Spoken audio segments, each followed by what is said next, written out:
Okay, so isang magandang araw sa inyong lahat. I hope maganda yung mga araw ninyo. Okay, not specifically sa panahon, but yung gising nyo, yung mood nyo. Alright, so dito tayo ngayon sa Cavite. So, though wala pa dito talaga yung pinakabugso ng Verbena, wala pa po dito sa Southern Luzon. Makikita nyo naman yung ating kalangitan ngayon, mga kaibigan. So, hindi na rin ganun kalinaw. Okay, so itong Verbena nating binabantayan, though hindi siya ganun kalakas ng mga una gaya ng Tino at ng Uwan na mga bagyo, is mayroon pa rin sobrang laking pangamba dapat na ating pong bantayan, panganib na maaari nating maranasan, no? Sa mga lalong-lalo sa mga lugar na dadaanan. Kasi kung makikita natin yung tracking nitong bagyong Verbena is almost kahalintulad dun sa track na dinaanan ni Tino.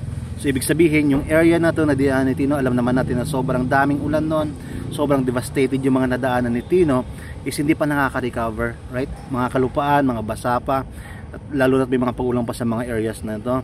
So kahit na hindi ganun kalakas yung hangin na dala ni Verbena, yung dala naman itong ulan is maaaring magpalakas o magpataas ng tsansa na magkaroon ng mga landslide, flash floods at mga pagbaha sa lugar na dadaanan nito.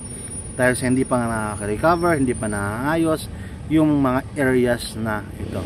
Okay, so isang paalala muli, dapat nakatutok tayo sa Pag-asa. Yan natin magiging official. Sila yung Pilipinas, sila yung official ng ating agency patungkol sa ulat panahon. Okay, so ipi-play natin dito yung latest na update ng Pag-asa patungkol sa panahon dito sa ating bansang Pilipinas at higit lalo sa bagyong Verbena. Okay, so panoorin po natin, sabay-sabay natin panoorin at sabay-sabay din tayo na maghanda kung sakasakali isa tayo sa mga apektuhan ng bagyong Verbena. Ito na, replay na natin. By the way, itong ating pinapakita ng mga simulation dito. So ito yung mga online mga online sources po natin. So hindi sila yung mga official, pero somehow nagbibigay din ng idea kung saan ba posible dumako o dumapo o dumaan yung bagyong Verbena. Okay, so ang ating pa rin pinaka-official is kung ano yung sasabihin, ano yung papakita ng Pag-asa. Okay, tara, panoorin na natin itong video ng Pag-asa. Magandang umaga mula sa UST Pag-asa. Narilito ang latest weather update po dito sa binabantay ulan ni bagyo na si Tropical Depression Verbena ngayong November 24, 2025. Sa kasalukuyan, tatlong weather system ang nagdadala ng mga pagulan sa malaking bahagi ng ating bansa. Narito na, una po dito, itong shear line o yung ang pagsasalubong ng hangin ng Mianan Easterlies na nagdadala ng mga pagulan at thunderstorms dito sa may eastern section ng Luzon, habang ang Luzon naman o yung hangin ng Mian ang nagdadala ng mga mahinang pagulan at dito sa may northern Luzon, habang itong si Tropical Depression Verbena ay kasalukuyan as of 8 AM. Ang kanyang center is namataan sa layong 290 kilometers east-northeast ng Hinatuan, Surigao del Sur na may maximum sustained winds na 45 kilometers per hour at gustiness na umaabot ng 55 kilometers per hour. Kasalukuyan po itong kumikilos pangkanluran sa bilis na 20 kilometers per hour. Sa kasalukuyan ay inaasahan po itong si bagyong Verbena ay magkakaroon ng close approach over southern part ng Eastern Visayas or northeastern part ng Mindanao ngayong hapon, at after ng close approach ay maaari po itong tumawid dito sa may Visayas area hanggang Palawan today hanggang Wednesday, at lalabas po ito ng ating kanapuan dito sa West Philippine Sea by Wednesday morning. At kung mapapansin po natin is mapimaintain ditong bagyo yung kanyang tropical depression category hanggang makatawid po ito ng Visayas, at once nakalabas na po ito ng ating kanupaan ay maaari po ito mag-intensify into a tropical storm until Thursday, at inaasahan po before siya lumabas ng ating Philippine Area of Responsibility ay maaari po itong mag-intensify further into a severe tropical storm by Friday, at maaari pa po itong bumaba from severe tropical storm category once nakalabas na po ito ng ating Philippine Area of Responsibility dahil po sa interaction nitong bagyo sa ating northeast monsoon. Sa kasalukuyan, may nakataas po tayong mga signal number 1 sa ilang bahagi ng ating bansa.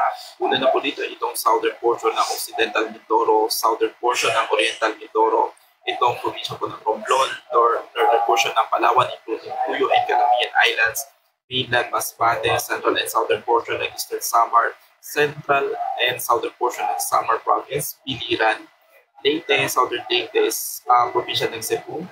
Kasama po dito ang Camotes Islands, Bohol, Negros Occidental, Negros Oriental, Siquijor, Iloilo, Capiz, Aklan, Antique, kasama po ang Caluya Islands at Guimaras, Dinagat Island, Surigao del Norte, including Siargao and Bukas Grande Island, northern portion ng Surigao del Sur.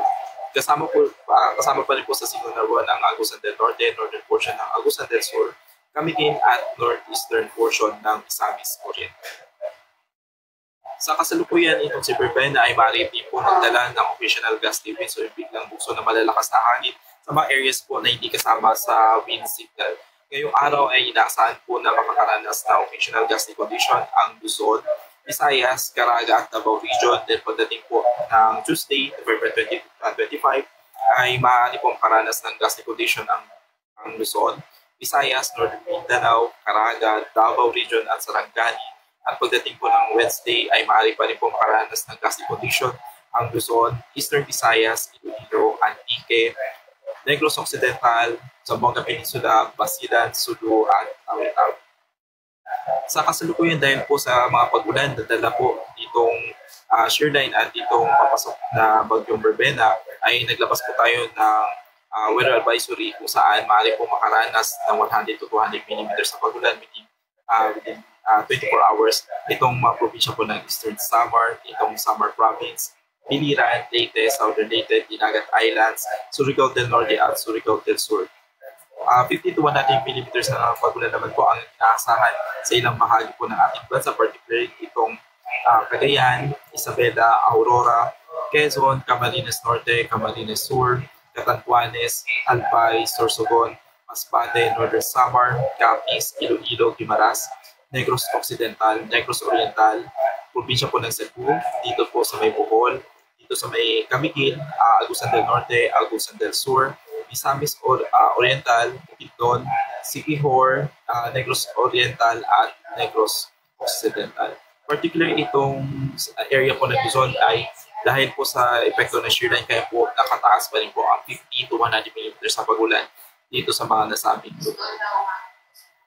By tomorrow, dahil pa rin po sa epekto ng shearline at itong si Bagyong Verbena, nakataas pa rin po ang maaari po makaranas ng 100 to 200 mm sa pagulan ang Oriental Mindoro, Romblon, Aklan, Capiz, Iloilo, Guimaras, probinsya po ng Cebu, itong Leyte, Masbate, Sorsogon at Albay, habang 50 to 100 mm sa pagulan naman po ang inaasahan dito sa may Cagayan, Apayao, Kalinga, Isabela, Quirino, Aurora, Quezon, Camarines Norte, Batangas, Quezon Province, Camarines Sur, Catanduanes, Marinduque, Oriental Mindoro, Palawan, Antique, itong probinsya po ng Guimaras, itong Negros Oriental, Bohol, Siquijor, Northern Samar, Samar Province, Eastern Samar, itong Southern Leyte at Dinagat Islands.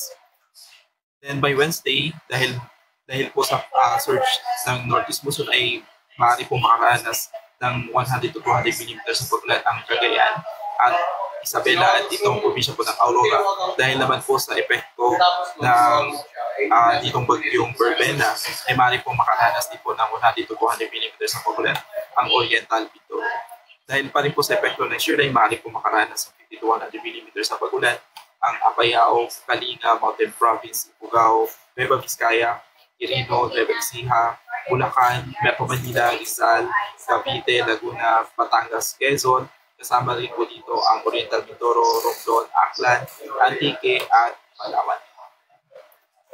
Kasalukuyan meron po tayong nakataas na gale warning, particularly dito sa may extreme northern portion po ng Northern Luzon, particularly itong Batanes, kung saan maaari po silang makaranas ng mga pag-alon na pwede po umabot ng 2.8 to 4.5 meters. Kasalukuyan pong nakataas, meron po tayong moderate to rough sea condition dito sa may Northern Luzon at dito sa may eastern section ng Central and Southern Luzon. Moderate to rough na sea condition na maaari pong maranasan dito sa may natitirang bahagi po ng Southern Luzon at slight to moderate sea condition naman po ang mararanasan sa ilang bahagi po ng aming bansa.